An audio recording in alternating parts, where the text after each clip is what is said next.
to pay tribute to James Brown. Heaven is a rocking place right now because they got the right brother with him.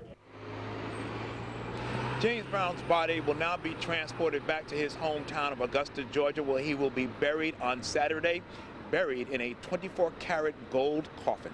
Been paying their last respects at the New York Concert Hall, where he gave his first performance in 1956. Thousands of fans are expected to view Brown's body at the Apollo Theatre in Harlem, and from there, Andy Gallagher reports.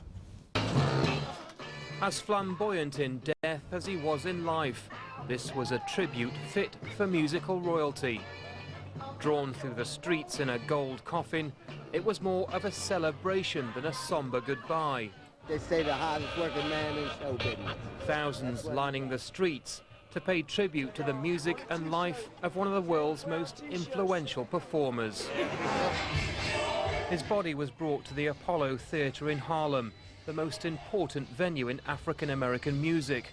It was a chance for people here to say a final farewell. Some had waited all night for the opportunity. James Brown recorded a live album at the Apollo in 1962, a performance that launched his career as an international star. His unique sound and style influenced generations of musicians, everything from rhythm and blues to hip-hop. But he'll also be remembered for his political activism. His anthem, Say It Loud, I'm Black and I'm Proud, defined an entire generation of African Americans. And his music back then, it was more meaningful than what we're hearing nowadays in our generation. So, yeah, I think he touched a lot of people all over the world with his music, and everybody loves James Brown, Godfather Soul. As we stand around and we see all these people, they're happy. You don't see anyone crying. You don't see any tears.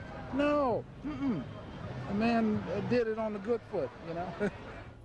The last time the Apollo Theatre was this crowded was when James Brown performed here live. Today, thousands have come to pay their respects to a man who truly was the godfather of soul.